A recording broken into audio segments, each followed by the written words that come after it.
I'm Makeda Dredd with Reggae Makossa Television. This is Damaj, and we're here with the Sovereign Dine Nation singers who are in support of the resistance to the Navajo and Hopi relocation at the Big Mountain regional area.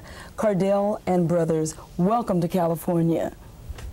Yes. Thank you. We got a brother here that's, his name is Eugene Hasgood from Jeddah 2. Eugene. And we got Andy Dan here with us from Seattle, Arizona, with inside Big Mountain area. Oh, Andy. You know, there's been so much controversy about Big Mountain and what's going on there. From the Navajos, the Dine, I find out that they feel that this is a sacred land. That's why they don't want to move. And also, I heard that the Creator feels that you should stay there, and it is in the Four Corners areas. Could you tell our listening audience, what is the Four Corners area? Within the Four Corners area, and where we live at, our reservation goes inside 4 states, which is Utah, Colorado, New Mexico, and Arizona. And we live in northern Arizona, and inside our reservation is also the Hopi people inside our reservation. And the government has forced a relocation act against us in 1974 to relocate the Hopis and Navajo people from the land. And the land that we live on is a spiritual foundation for us as the Net people, and it is like that for the Hopi people themselves too. And this is the place where orphans are made by the 2 tribes, and that's the life. That's how we go on with life, and from their offerings, and this is where we're at right now. Cardell, there seems to be some controversy about the Navajo, the Dene, and the Hopi, the struggle over the land. Could you clear that up for us? The struggle on the land, it is not between the traditional people, meaning that the people that are living off the land and live on the land. And we have inside the reservation is called a tribal council, and the tribal council is the one, and with the tribal government, the chairman and the vice chairman, they're the ones who have control over what happens on the reservation. And that we live on this reservation from day to day, and we live the life on there as we are instructed. But a lot of times as young people, we are getting into education, and we're kind of drifting away from the life that was set aside for us. But our traditional people, they live on the land and they respect the land, and these are the people that we support in the resistance of relocation. Cardell, when was the date that the Navajo came on in that area? Was the Hopi there first? No, a long time ago, before the Europeans came to the land, we have always migrated up and down, and as well as for the Hopi people, they have migrated until the Europeans came and they started enforcing their laws. That's when the migration stopped, and where we stop is where we are. Well, what do they want to do with the land? They want to move you off, and what do they want to do?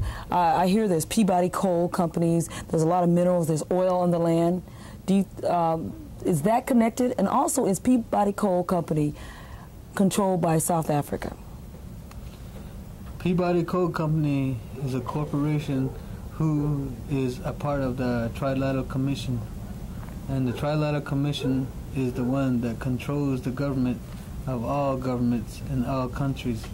And they're the ones that are making us relocate from the land because of natural resources. And Peabody Coal Company, they have their regional offices in different states as well as different countries. And so the Peabody Coal Company and other companies as ARCO,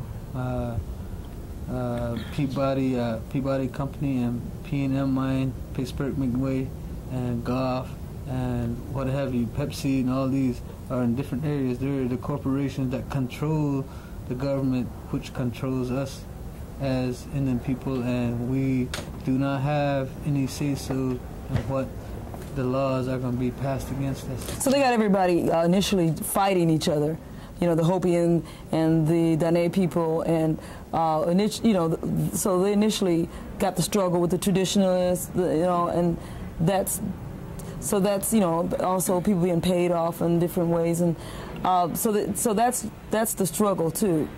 See, that's what the government wants, is to divide and conquer. I see.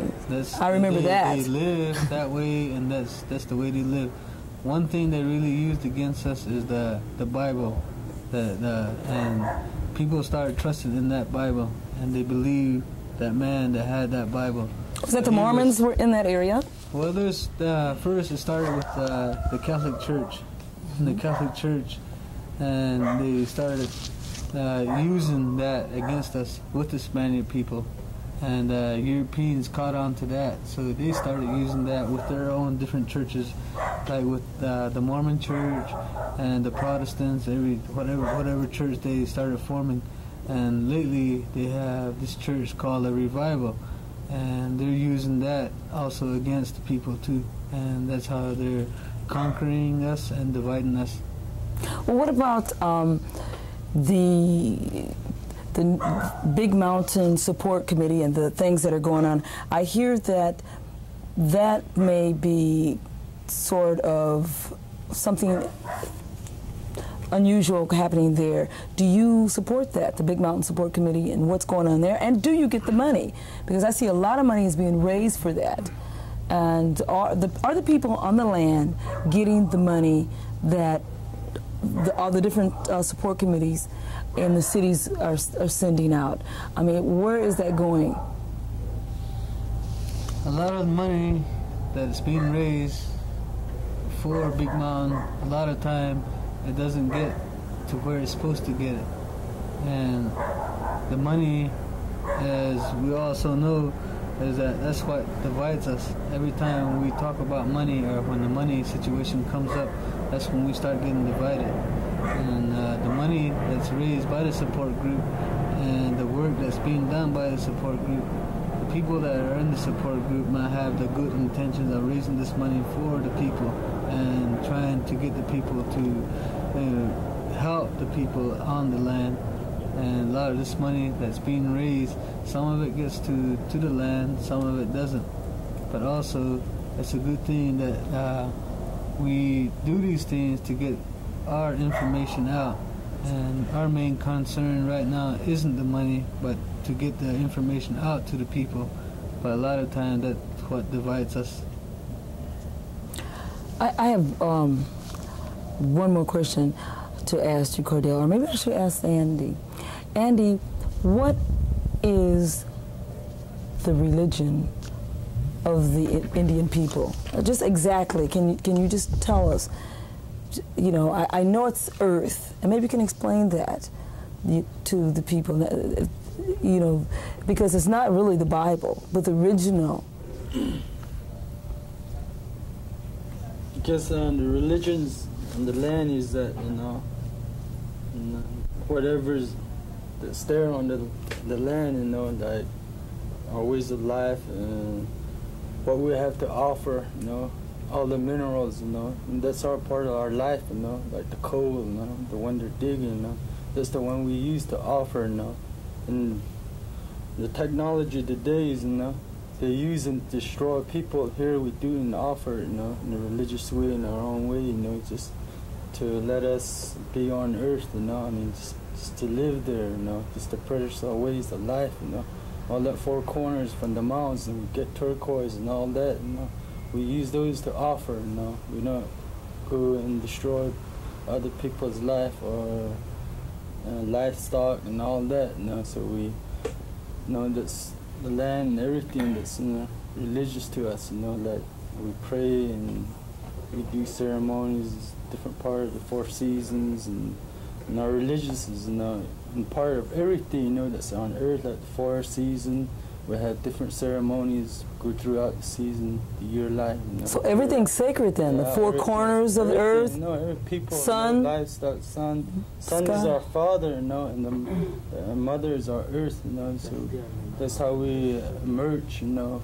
Like long time, like European archaeologists tell us that we emerged up from the north, from the Canadian or somewhere, you know. But it's not right, you know.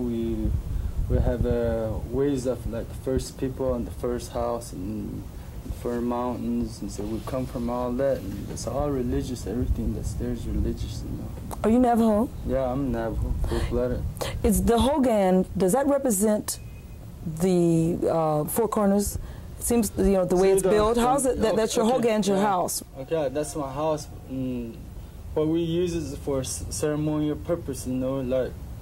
First, if we build a Hogan, you know, we had to offer it that we're going to have this church, you know. So that's our church, you know, and it's like a foundation to our religious, you know, to our lives too, because all those let's say we have four mountains, and like with the Hogans, four lodges, we put up four ways, you know. Is it structured like four posts? Four posts. So that represents our sacred mountains. It's round. Yeah, it's round. So that means it would have a dirt floor. Yeah, it has to be always dirt floor. So the earth. The door has to be facing the east. Oh, I see. All the time, you know.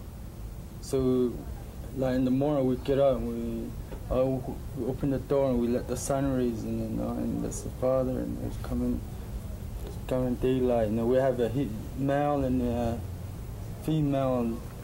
You know, in every aspect of life. So equal, everything's equal, the male and female. So that's only the patriarchal society has came and seems like it's made male against female and female against male. But it seems like in the Navajo tradition, everything, or the Indian tradition, everything was equal. All, you know, and respect for all creations. Yeah, it's great. Yeah.